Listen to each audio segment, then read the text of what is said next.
Come along with me today as I sew up a Bible cover for my Bible.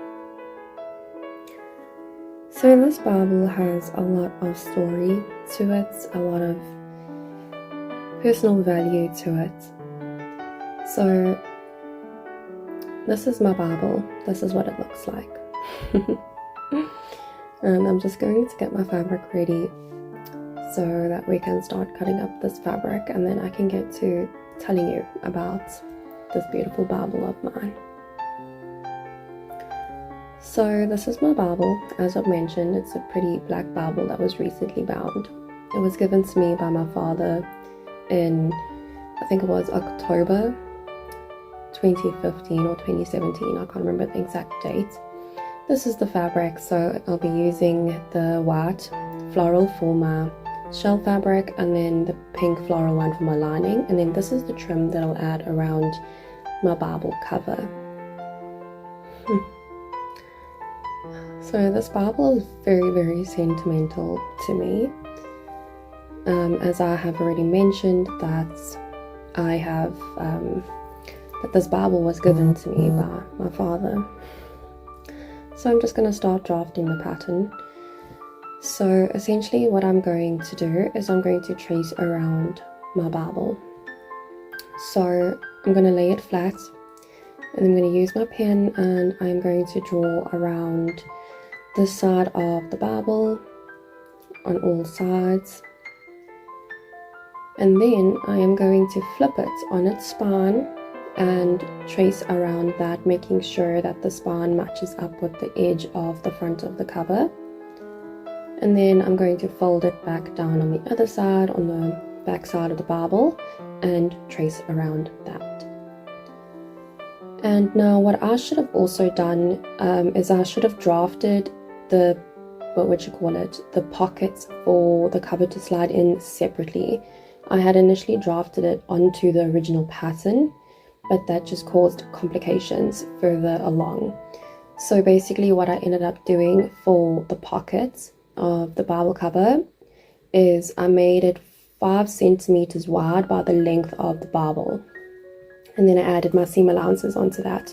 So it was 7 centimeters by, I think it was 25 centimeters or 24, I can't remember the exact number. So I'm just going to continue adding my seam allowances and everything, and then I'm going to continue telling you the story about this Bible. So this Bible is very sentimental to me, like I've mentioned before.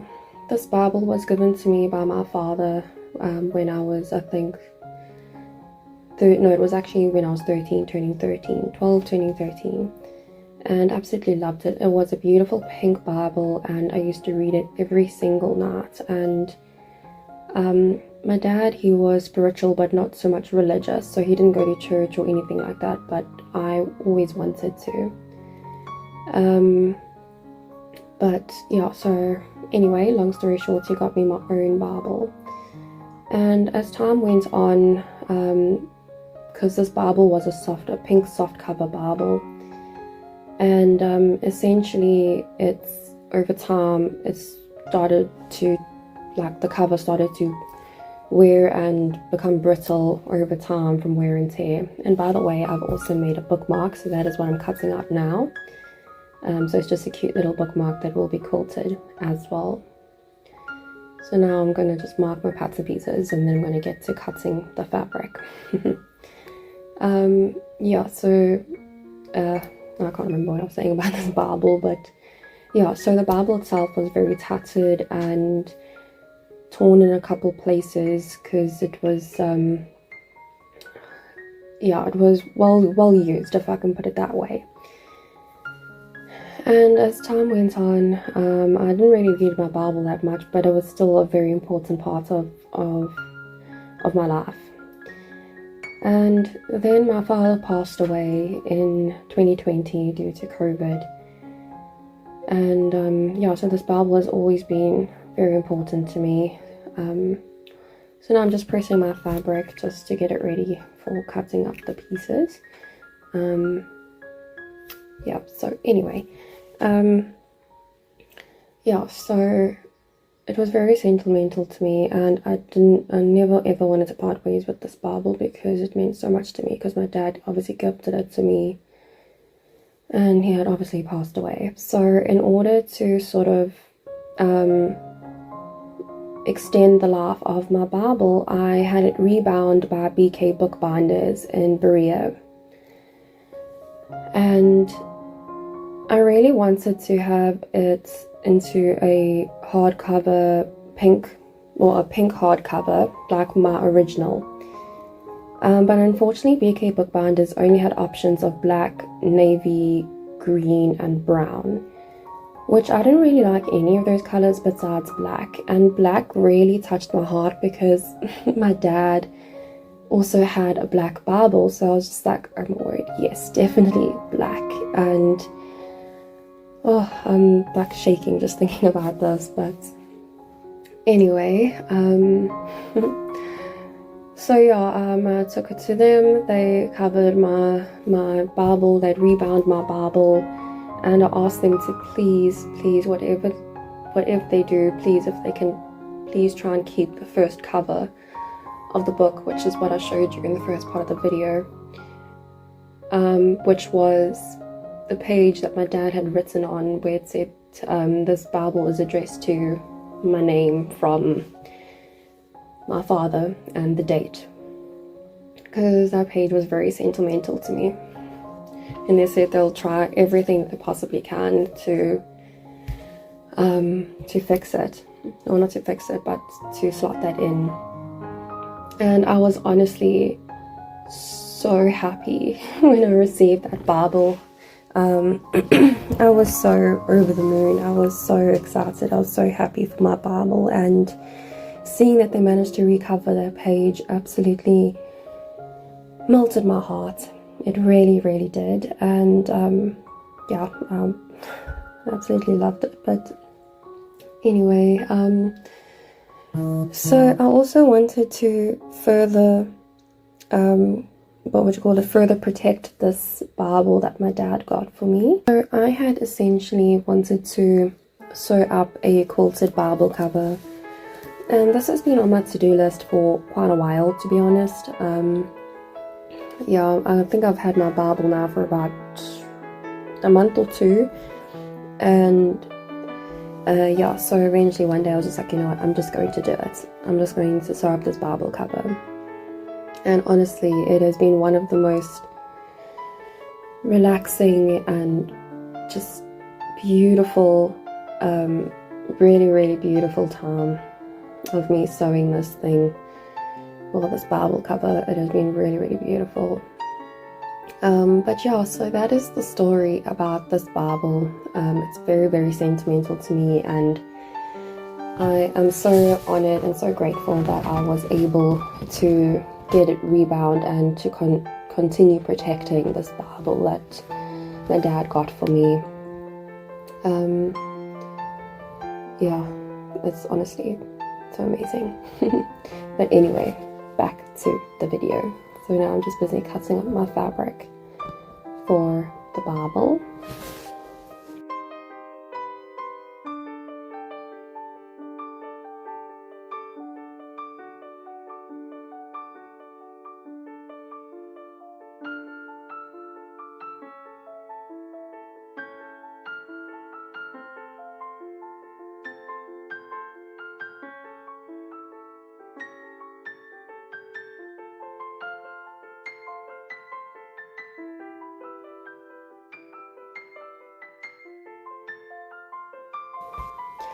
And with this Bible cover, I will also be adding batting to make it more of like a quilted Bible cover, or like a more of like a quilt type of fabric. I've never worked with batting before, so there was definitely some things that I had to learn, like in terms of, like you'll see it later in the video, I had done like a lot of back and forth with sewing the lining and the shell with the batting together, but I'll explain it a little bit further when I get to the video.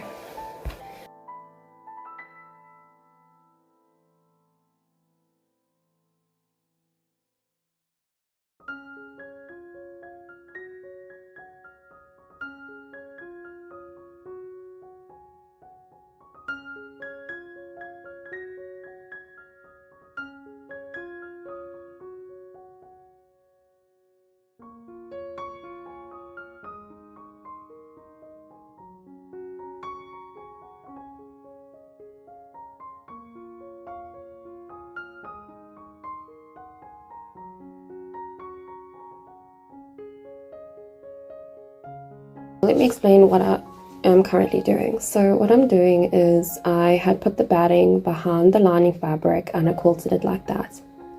But I also did sort of want the quilting to sort of go onto the lining, but I didn't quite know how to go about doing that besides quilting it separately. So you see here in the video that I'm quilting the lining with the batting, and then later in the video I quilt the lining fabric on its own. So as you saw there, to get my quilting lines, I got my ruler and I marked 45-degree angle on either side.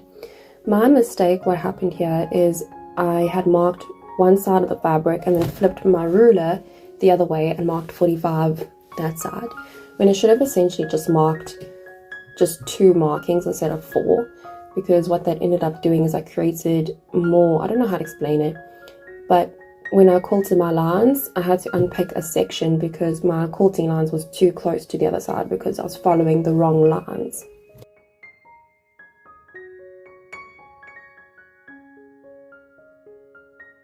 What I should have done, which is what I then learned with the pocket flaps that I had separated from the original Bible cover a little bit later in the video.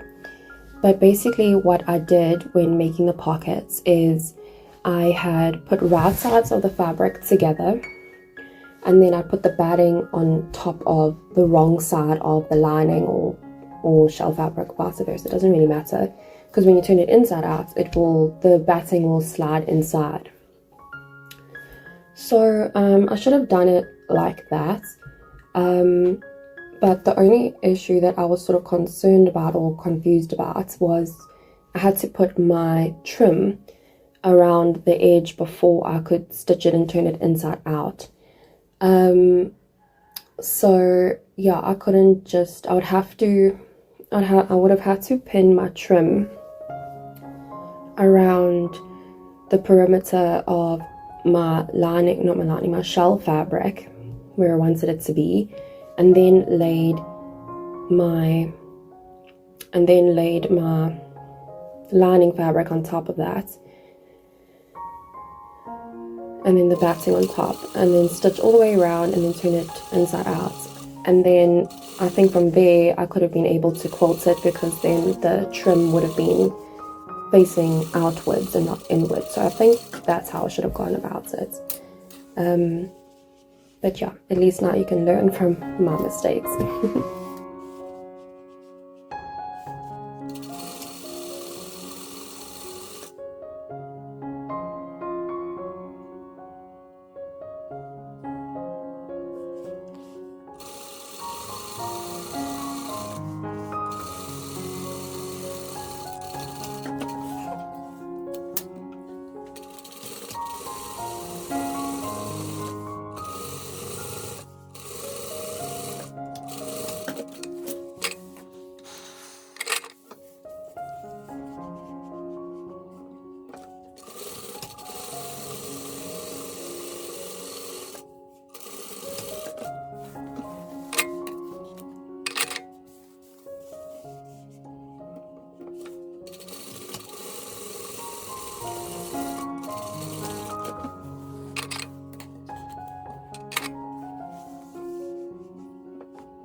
So now you see me quilting the lining.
And now I'm trying to add the trim. So the first time I added the trim, I literally just stitched it all the way around, and then when I turned it the other way, the trim had basically folded in like a basket instead of, what would you call it, lying flush against the fabric. So essentially what I ended up having to do is I ended up having to create 3 little pleats into each corner, so that way when you fold it out, you have this nice beautiful rounded edge. Also, what I realized I was doing is I was sewing my trim around the entire border of the lining and shell fabric, when I was actually supposed to just stitch the trim around where the actual front and back of the cover would be, excluding the pockets for the Bible cover to sit in. But like I said, I ended up changing that down later in the video. I actually realized that the pocket flaps needed to be completely separate pieces from the main body of the Bible cover, if that makes sense, which you'll see later in the video. I end up fixing that.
Okay, so now you can see me testing out the Bible, and it was actually really hard to slide the barbel in.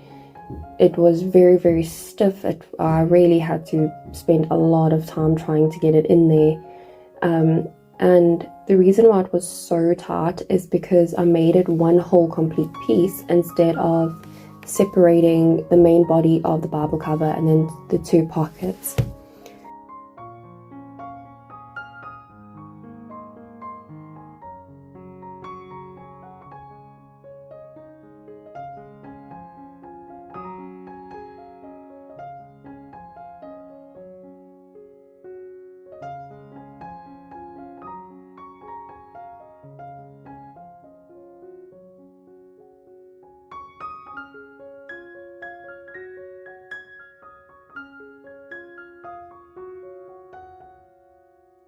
So you will see now I am altering the main body of my barbel cover.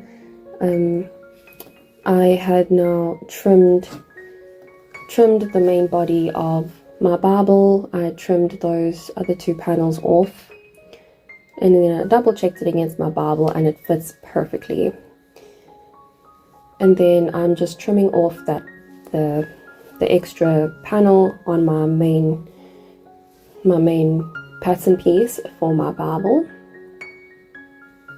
And then I will use this as a template to trace the new pattern for the pocket of the barbel. So as you can see, I did leave 1 centimeter seam allowance on the main body of the pattern for the barbel cover. So now I'm just tracing around this, and then I'm just going to add my 1 centimeter seam allowance to the one side.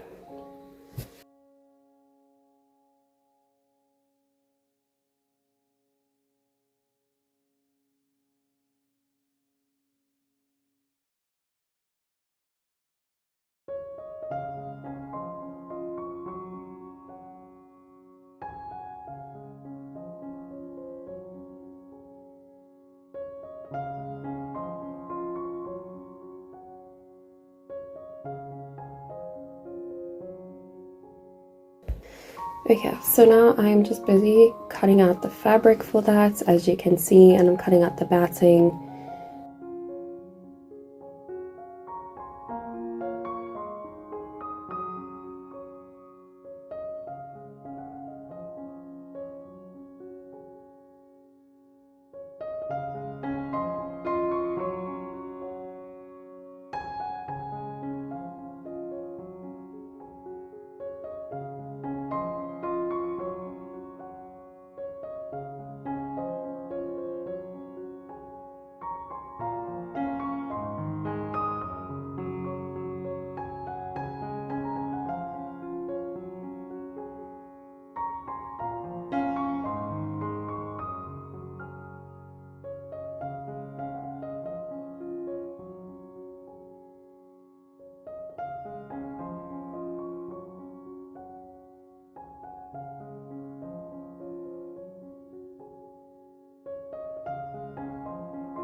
And I'm going to start quilting it. So this time I've learned that I only need to mark 2 45-degree angles on opposite sides to create that really beautiful quilted look.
Okay, so now after quilting the shell fabric, I'm now going to attach the pockets together. So I'm putting right sides together and I'm stitching down the one length of the pocket.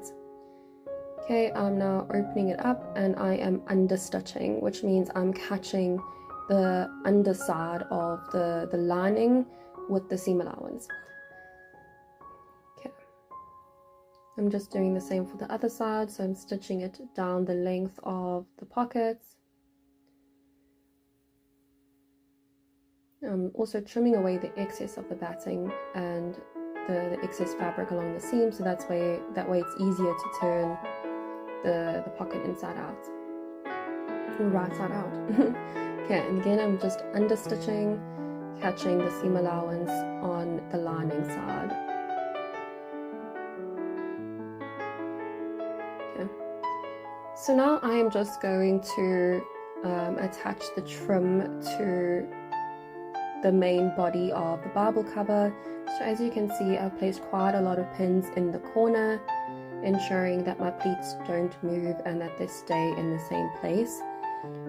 Unfortunately, it did not all entirely work for me. I think maybe you need to use perhaps sewing clips rather than pins, because I did find that with pins the pleats did shift and move, and the pleats weren't exactly 100% in the corner. It was slightly off, or the pleats, yeah, it just ended up not being exactly where they were supposed to be.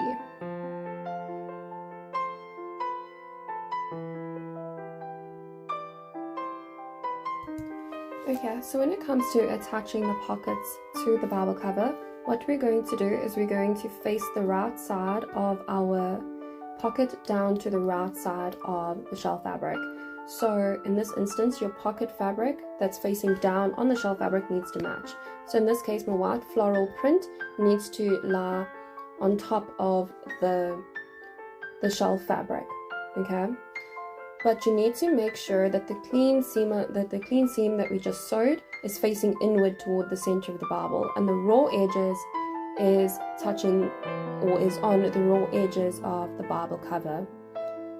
And then I'm going to place my lining fabric, so the pink floral fabric, right side facing down on top of that, and now I'm going to sandwich the pockets in between the lining and the shell fabric. Okay, so I'm just stitching my 1 centimeter seam allowance all the way around, leaving about 5 centimeters on the one long edge of my Bible cover so that I can turn it inside out. Okay, so as you can also see now, I'm actually top stitching the pockets down just so that it doesn't move while I'm sewing. So I'm just sewing it with wrong sides together, so right sides facing me. I'm just top stitching all the way around, just an edge stitch, if I can put it that way, just so that it's basically a batting stitch just to secure it while so it doesn't move. So again, I'm placing right sides of my pockets down onto the right side of the shell fabric, then putting my lining on top, and then pinning the lining fabric to the shell fabric, sandwiching the pockets in between the shell and the lining fabric.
Okay, so now after stitching it all the way around, I've left a 5 centimeter opening at the bottom and I've turned it inside out now.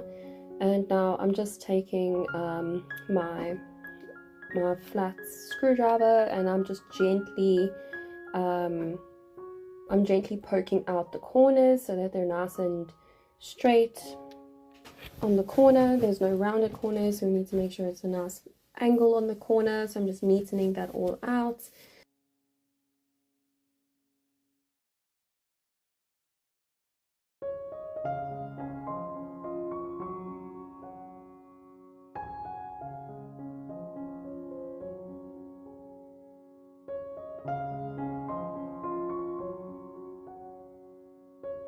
And now it's time to test my barbel.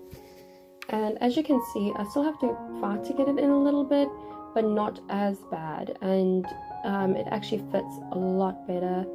And I do kind of feel like barbel covers are supposed to be a little bit snug, but I do kind of feel like I should have made it at least maybe 1 centimeter bigger than the actual barbel itself, because I have realized that once the barbel is closed, the barbel doesn't actually stay flat closed because the fabric is pulling it up, because it's literally drafted to the exact size of it. So in that case, I do need to make it at least 1 centimeter bigger on the length and width of the pattern, so that way it can fit quite snugly but still ensuring that the book closes nicely.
And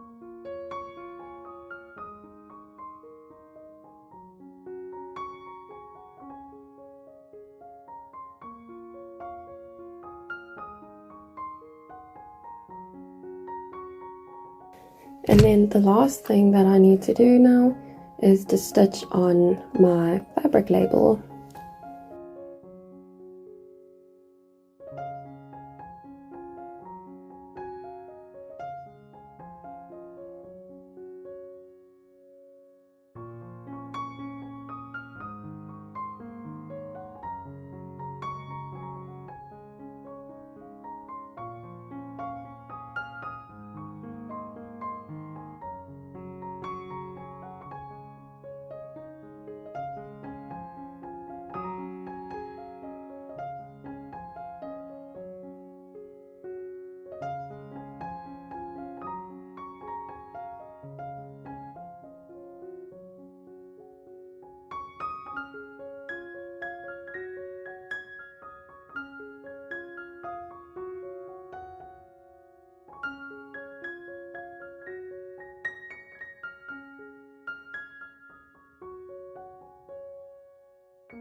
And then the last thing I need to do is to sew a bookmark for my Bible.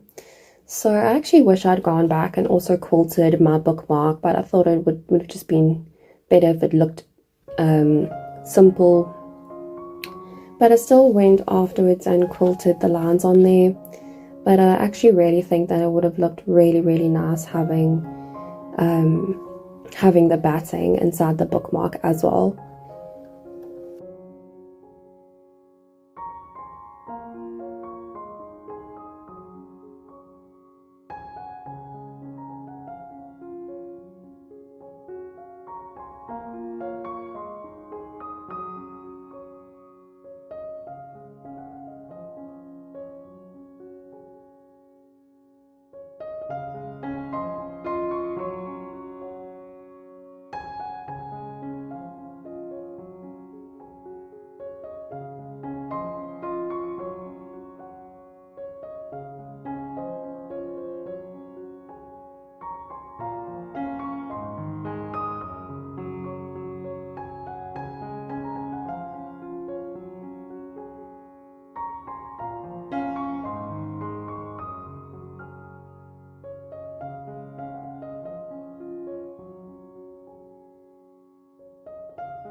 There's the bookmark done. It just needs a really good press, and then I just need to sew on my label. And here is the finished Bible. Isn't it just beautiful? I absolutely love the way this looks. It is so beautiful, so elegant, and I really love